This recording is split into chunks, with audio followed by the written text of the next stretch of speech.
En cette fin d'année 2015 et début d'année 2016, avez-vous pensé à vous offrir à vous-même un cadeau? Oui, j'en suis sûre, pour beaucoup d'entre vous. On peut se faire plaisir dans les magasins avec des petites choses pour soi, ou de grandes choses aussi, comme une nouvelle voiture, de nouveaux meubles, etc. Mais avez-vous pensé à vous offrir un cadeau inestimable que vous ne trouverez certainement pas dans les magasins, ce genre de cadeau qui amène un grand changement dans votre vie? Le cadeau fantastique du Père Noël, parce que le Père Noël existe à l'intérieur de tous les cœurs d'enfants. Il existe pour ceux qui y croient. Voici quelques exemples de cadeaux. Vous attendiez un prêt, le résultat d'un procès, un nouveau travail?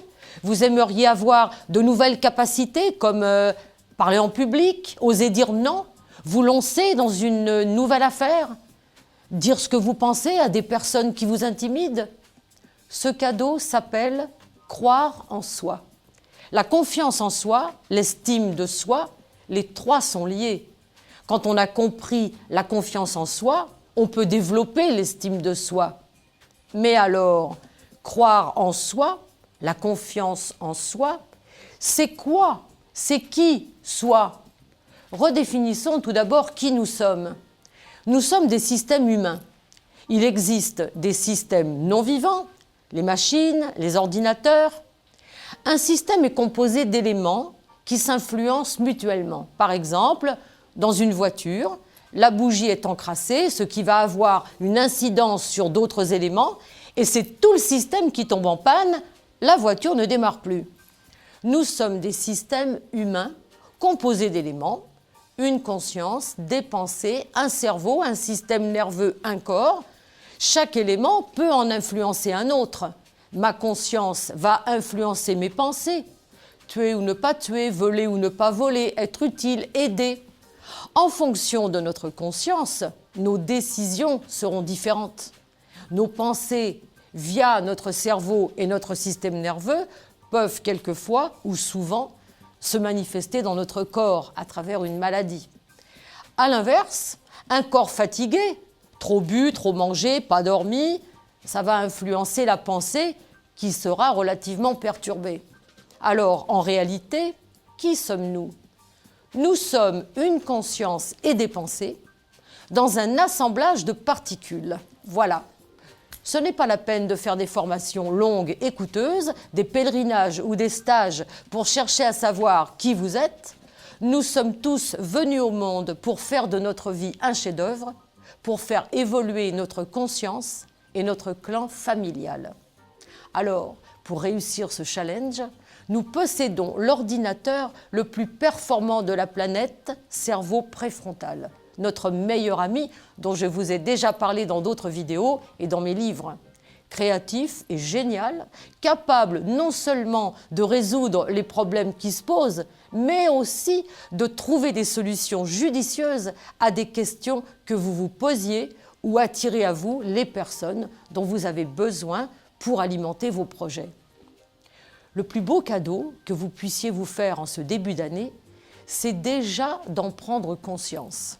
Vous êtes aux commandes de cet ordinateur phénoménal relié à la matrice, c'est-à-dire relié au champ dans lequel nous vivons, le continuum espace-temps.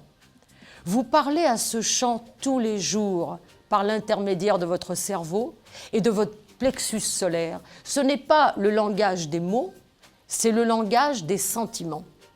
Vous pouvez tout avoir, tout obtenir, sauf avoir des objectifs pour les autres. Évidemment, comme vous n'y pensez pas, comme vous ne le savez pas, vous obtenez exactement souvent le contraire de ce que vous voulez parce que vous vous êtes concentré sur le contraire de ce que vous vouliez.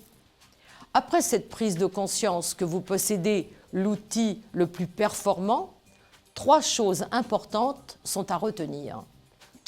Tout d'abord, il faut savoir demander. Demander à qui? À votre cerveau préfrontal. Je vous ai dit dans d'autres vidéos de lui donner un nom. Ce sera plus facile si vous le personnalisez. Demandez quoi? Avec une phrase très courte, vous lui demandez ce que vous voulez vraiment. Une phrase courte qui amène une image très précise de ce que vous voulez.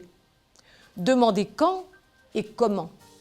Le soir, au coucher, juste avant de vous endormir, vous parlez à préfrontal et vous lui demandez avec des mots simples et un scénario imagé très précis ce que vous voulez.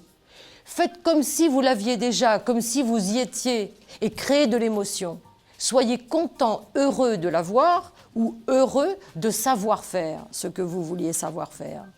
Vivez la situation comme si c'était réel. Deuxièmement, il faut savoir remercier, avoir de la gratitude. Remercier qui? Votre cerveau préfrontal, votre coéquipier fidèle, votre meilleur ami et ce champ dans lequel vous vivez. Ce champ qui attire à vous les personnes dont vous avez besoin, les événements dont vous avez besoin.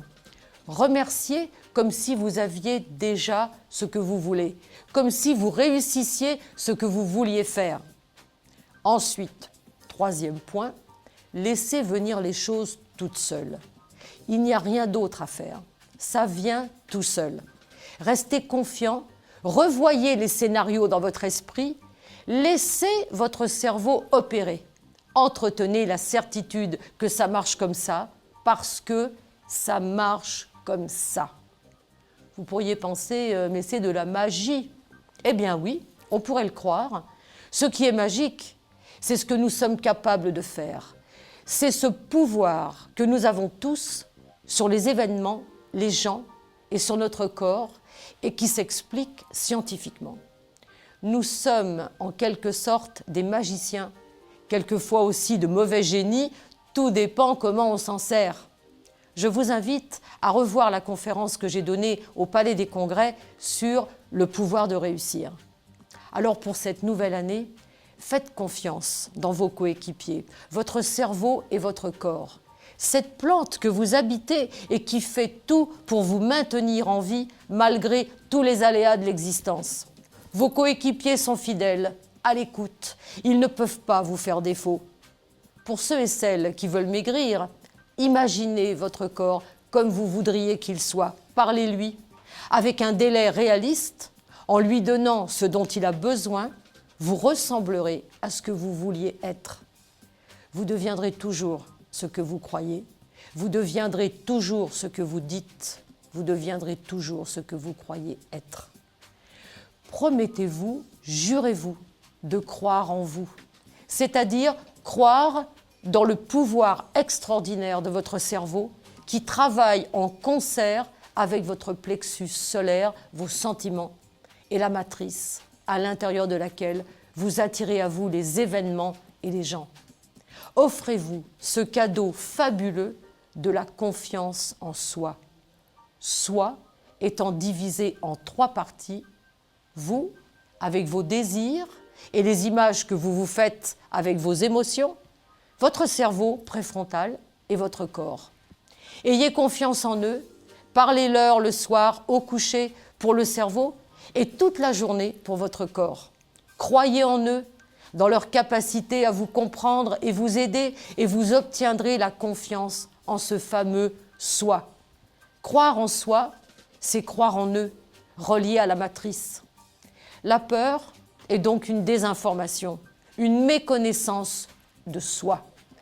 Pour cette nouvelle année, promettez-vous que votre attitude sera celle d'un ami qui prend soin de ses 2 coéquipiers avec une nourriture saine, des vitamines, des oligo-éléments, des légumes et des fruits. À 17h les fruits, pas le matin. Il n'est pas question de se cacher les problèmes de la vie, comme il y aura toujours des nuages dans le ciel. Il est question de partager et de confier à votre cerveau l'énigme, le problème, le désir et de lui laisser faire son travail. Problème égale solution doit être votre devise de cette nouvelle année. Alors, très bonne année à tous. J'embrasse votre soi très fort. À bientôt.